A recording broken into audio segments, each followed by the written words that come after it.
சின்ன சேனலுக்கு எதா இருந்தாலும் அது கொஞ்சம் ஆதரவு கொடுங்க. உங்க பொண்ணான கையை கொண்டு அந்த பெல்லில் தட்டிடுங்க. அவங்களுக்கு சப்ஸ்கிரைபர் 5-10 ஏறுனா அவங்க மனசு சந்தோஷப்படும். அவங்க வீடியோவும் பாருங்க.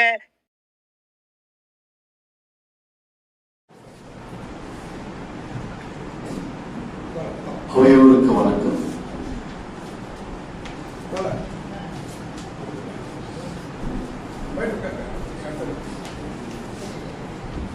இன்று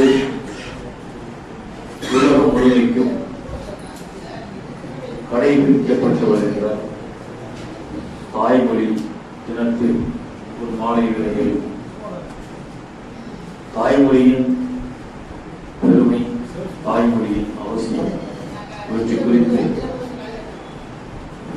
நாம் இதுவரை என்ன புரிந்து வைத்திருக்கிறோம், இன்னும் என்ன நாம் தெரிந்து கொள்ள வேண்டியிருக்கிறது. நம் தாய்மொழியின் அவசியத்தையும் தாய்மொழி வழி பெற்றுக்கொண்ட பண்பாட்டையும் கலாச்சாரத்தையும் நாம் அடுத்த தலைமுறைக்கு தந்து விடுகிற அல்லது கடத்தி செல்லுகிற வழி எளிதாக இருக்கிறதா அல்லது மிக கடினமாக இருக்கிறதா என்பதை நமக்குள்ளே கலந்து பேசி ஒரு தெளிவு பெறுவதற்கும் நமக்கும் சவாலாக இருக்கும் நம் தாய்மொழிக்கும் நம் பல்லாயிரம் ஆண்டுகளாக சுமந்து வந்து கொண்டிருக்கிற நம்முடைய மொழிவழி பண்பாட்டுக்கு இருக்கிற சவால்களை எவ்வாறு எதிர்கொள்ள போகிறோம் என்ற கவலையில் தான் இந்த உலக தாய்மொழி தினத்தில் தமிழ் இனம் தன்னைத்தானே விமர்சித்துக் கொள்ளக்கூடிய ஒரு கட்டத்தில் இருக்கிறது. இன்று திருச்சி மாநகரில் செந்தமிழ் மன்றம், தமிழ் வழி கல்வி இயக்கம் இணைந்து நடத்தக்கூடிய இந்த விழாவில் தலைமையேற்று நடத்தக்கூடிய பொறுப்பை எனக்கு வழங்கி இருக்கிறார்கள். அதற்கு என் முதற்கண் நன்றியை தெரிவித்துக் கொள்கிறேன். அருமை தோழர்களே, சகோதரர்களே,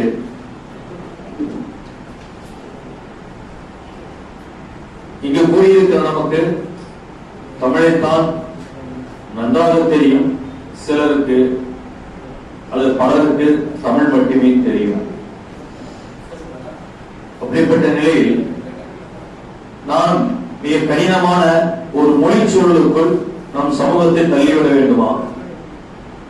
இன்று நாம் தமிழ் மொழியை கற்றுக்கொள்வதற்கான அனைத்து வழிகளையும் இழந்திருக்கிறோம்.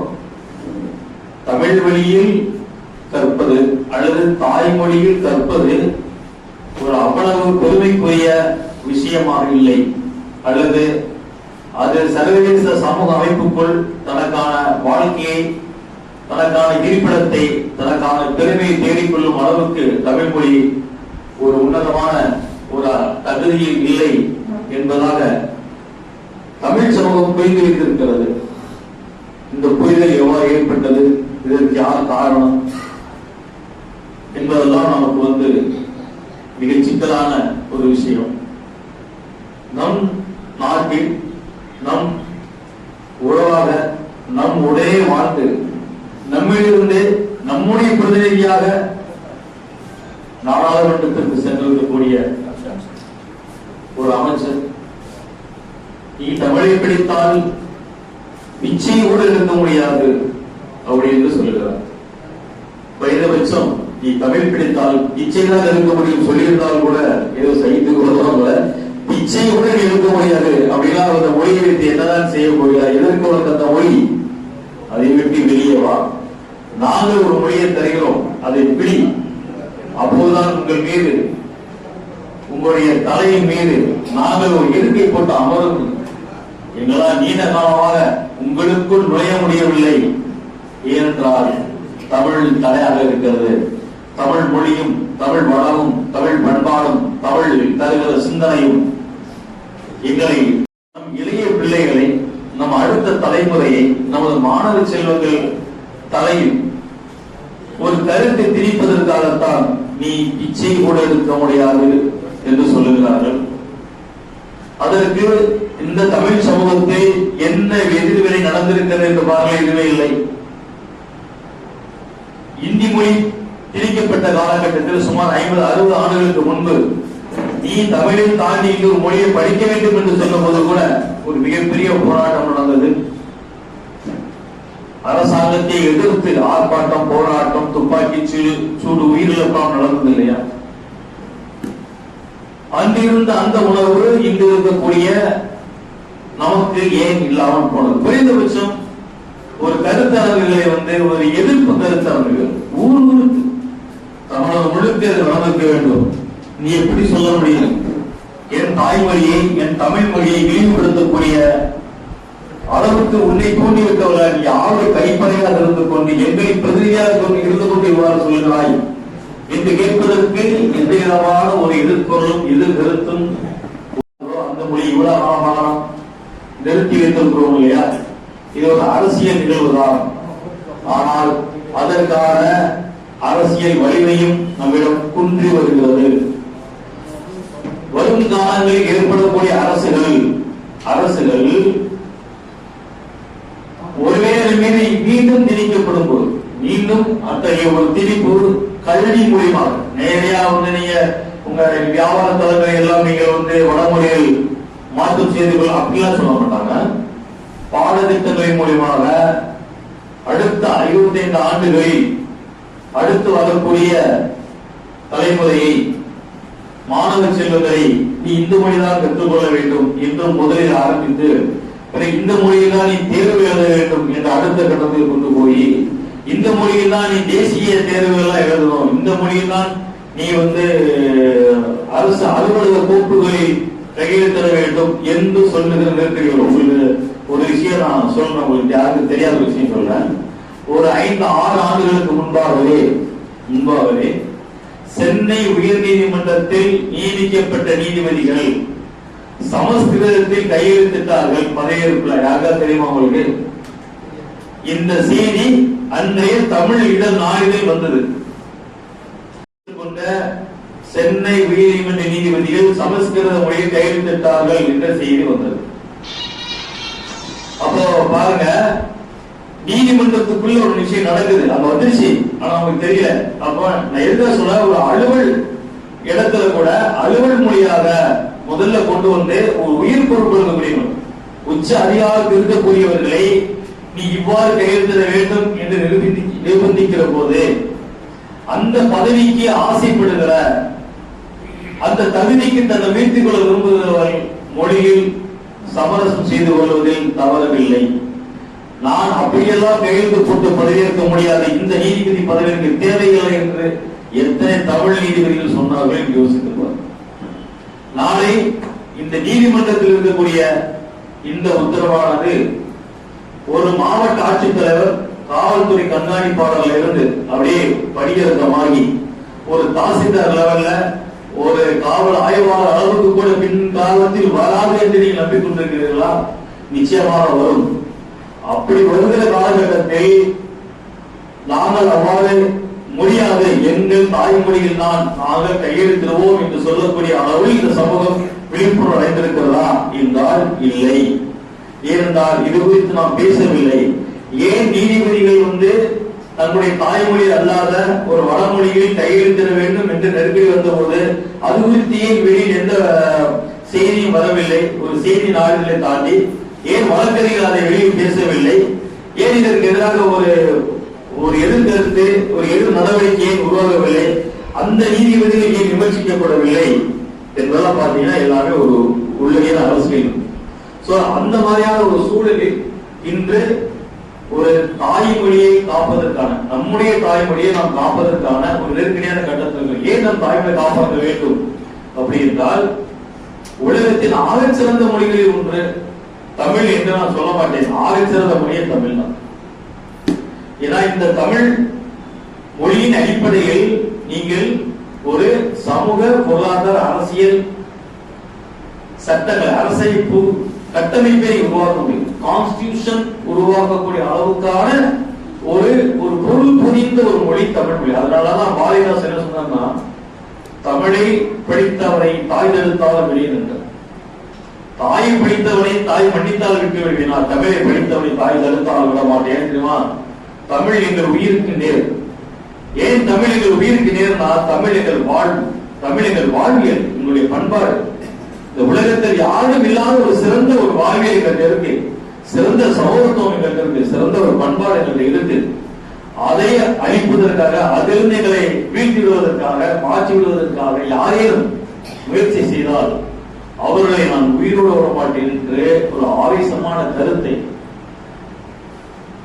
பேரறிஞர் பெருங்கறிஞர் பாரதிதாசன் அவர்கள் இந்த கருத்தை நமக்கு விட்டு சென்றிருக்கிறார்கள். இந்த இப்படி பாரதிதாசன் அவங்க இப்படி சொன்னாங்க என்ற இந்த செய்தியாக இன்னைக்கு யாருதான் தெரியுமா பாருங்க, பொருளாதார கல்வி, கணிதம், அறிவியல், இந்த ரெண்டுக்கு தான் நீங்க முக்கியத்துவம். நீட்டே பாஸ் பண்ணுமா, உனக்கு தமிழ் முக்கியமே கிடையாது. அதுல நீ கட் ஆஃப்ல தமிழ் வராது. நீ எழுத பொருளாதார கல்வி, அதாவது நீ ரொம்ப சூப்பர்லேட்டிவ், அதாவது ரொம்ப உச்சபட்சமான ஒரு இடத்துக்கு நீ போறதும் இலக்கா இருக்கணும். அவங்க எதுவுமே இருக்கக்கூடாது. நீ ஒரு மருத்துவர் ஆகணும், பொறியாளர் ஆகணும், நீ ஒரு பெரிய ஐஏஎஸ் ஆகணும், நீ ஒரு செக்ரட்டரி ஆகணும், நீ சிஎம் ஆகணும், பிஎம் ஆகணும், எல்லாம் ஆகணும். ஆனா நீ நல்லவனை மட்டும் ஆகவே கூடாது. ஏன்னா நல்லவன் ஆவதற்கே தமிழ் படிக்கும். தமிழ் படிக்காத ஒருவன் ஒழுக்கமுள்ளவனாகவும் நல்ல சிந்தனை உள்ளவனாகவும் நெறி உள்ளவனாகவும் வாழ்க்கையில் நல்ல பிடிப்பு உள்ளவனாகவும் ஆக முடியாது. நான் என் குடும்பம் ஒரு இஸ்லாமிய குடும்பம், நான் ஒரு முஸ்லீம், நான் மாற்று கருத்து இல்லை. நான் இப்போ 2 வேதம் இருக்கு நான் சொல்றேன். திருக்குறள் படிப்பேன், திருக்குறள் படிப்பேன். திருக்குறளை கற்றுக்கொள்வதற்கு முன்பாக திருக்குறளை கற்றுக்கொண்டவர் நான். என்னுடைய வாழ்க்கை திருக்குறளை அமைஞ்சது. டெய்லி 10 குறளை படித்து நான் ஆசிரியர் ஒப்பிப்பேன். நான் 6, 7, 8 படிக்கிற காலகட்டம் டெய்லி குறள் படித்து ஒப்பித்து குறளை படி வாழ்க்கை இருக்கணும் அப்படின்னு நான் தான் உறுதியா இருந்தேன். அப்ப எனக்கு முதல் வேதமாக திருக்குறள் தான் இருந்தது. திருக்குறள், நாலடியார், நான்மணிக்கடிகை, அனைத்து இலக்கியங்களும் என்னை செம்மைப்படுத்தியது. ஆனா நான் பார்க்கிறேன், என்ன மாதிரி யாரு செம்மைப்படுத்தியிருக்கு, ஏன் யாரும் செம்மை ஆகல, ஏன் ஆக முடியல, என்னை போய் பார்க்கிறேன்.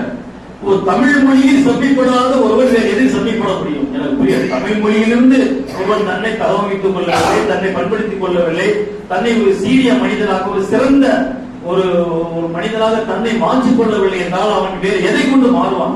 அவனுக்கு வேற என்ன இருக்கு, என்ன கருவி இருக்கு இந்த உலகத்துல? வேற எதுவுமே இல்ல. நீங்க தமிழ்நாட்டுக்கு தமிழ் இந்த பண்பாட்டு சூழ்நிலை வெளியே போய் பார்க்க உலகத்தை யார் எடுத்தும் ஒட்டுமொத்த உலகம் சீரழிந்த நிலையில் இருக்கிறது. ஒட்டுமொத்த உலகம் சீரழிந்த நிலையில் இருக்கிறது.